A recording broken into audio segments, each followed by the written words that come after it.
Bonjour. Dans ce TP, nous allons opérer un détourage vectoriel comme masque. Ensuite, nous allons utiliser l'outil plume magnétique. Et enfin, nous allons recourir à la fonction extraire. Bien que Photoshop soit un logiciel orienté vers le traitement des images composées de pixels, il a été doté très tôt d'un outil vectoriel qui est la plume. Cet outil permet de créer des tracés de grande précision pouvant être mémorisés ou bien transformés en sélection à tout moment. L'outil vectoriel de base est l'outil plume. Il est situé dans la boîte à outils. Je le sélectionne, je dépose un point, je déplace la souris, je clique et je tire pour déposer un deuxième point, puis je dépose un troisième point et ainsi de suite. À chaque fois que je dépose un point, je clique et je tire. Ces points sont appelés des points d'ancrage. Chaque point d'ancrage est doté par deux poignées. Cette courbe s'appelle la courbe de Bézier. Son utilisation est identique à celle des logiciels Adobe Illustrator. Le principe est de disposer des points d'ancrage le long du tracé et de le tirer éventuellement des tangentes depuis ces points pour dessiner des courbes. Le schéma suivant montre quelques tracés de forme avec leurs points d'ancrage, les tangentes et les poignées. Donc, dans cet exercice, vous allez étudier les fonctions de l'outil plume. Commençons par ouvrir l'image tracée voiture.jpg située dans le dossier source Photoshop exercice détourage. Sélectionnez la plume dans la palette d'outils. Attention, cet outil se décompose en 5 sous-outils. Prenez la première plume de la liste. Vous voyez ici, derrière l'outil plume, vous allez trouver plusieurs outils qui jouent des rôles différents des outils. Prenez la première plume de la liste, réglez les options de l'outil plume avant de commencer le tracé. Sélectionnez ici tracé situé dans la partie gauche. Affichez le déplacement. Toujours dans la barre d'options, activez l'option afficher le déplacement situé ici. Cette option permet de mieux comprendre la réaction de l'outil plume. Positionnez-vous au niveau du point numéro 1. Voilà, je me positionne ici avec l'outil plume. Cliquez sur le point rouge. Ensuite, déplacez-vous vers le point numéro 2. Voilà. Un tracé se dessine. Cliquez sur le point numéro 2. Faites la même chose au point numéro 3, puis au point numéro 4. Voilà, je clique ici. Au point numéro 4, je clique et je tire vers le sens de la flèche pour créer une courbature. Je clique.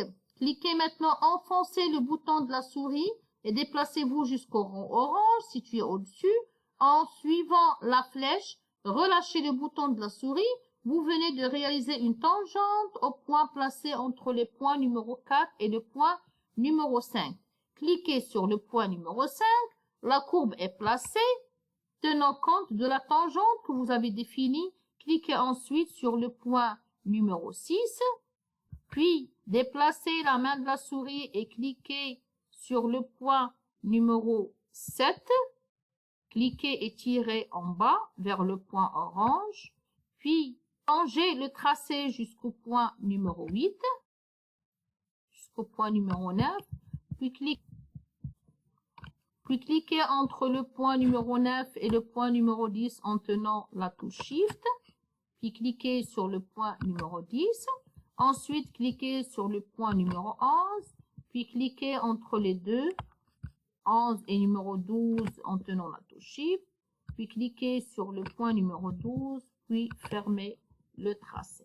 Vous pouvez réajuster en tout moment cette courbe en faisant glisser, en utilisant un guide. Faites glisser un guide depuis le haut pour que les points d'ancrage soient alignés. Corrigez votre tracé à l'aide de l'outil sélection directe. Donc, vous avez un point ici.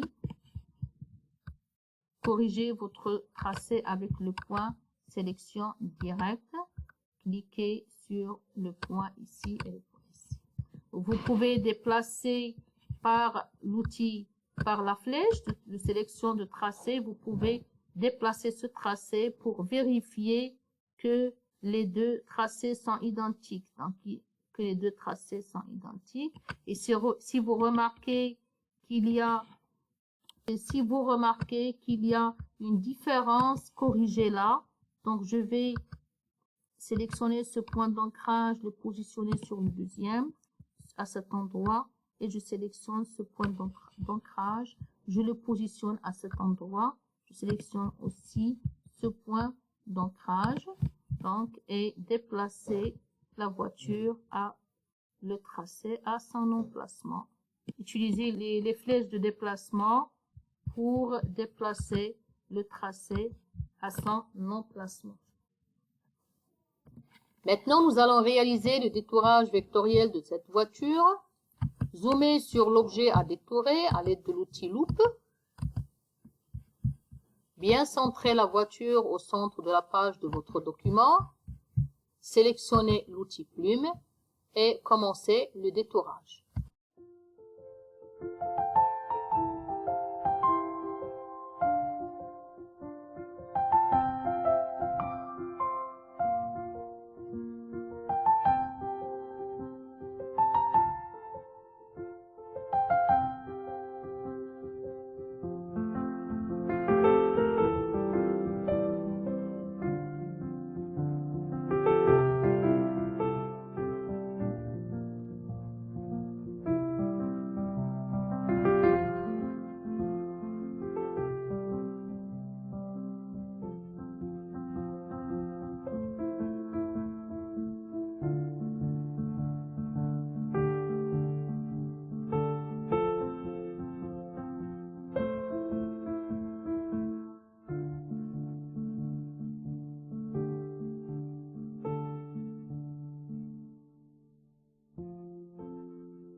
Après avoir terminé votre tracé, sélectionnez l'outil sélection de tracé, c'est la flèche noire. Cliquez par le bouton droit de la souris sur votre sélection, définir une sélection, puis cliquez OK. Maintenant que la voiture est sélectionnée, vous pouvez mémoriser votre sélection en cliquant sur le menu sélection, mémoriser la sélection. Nommez-la Select, cliquez sur OK. Votre sélection est terminée.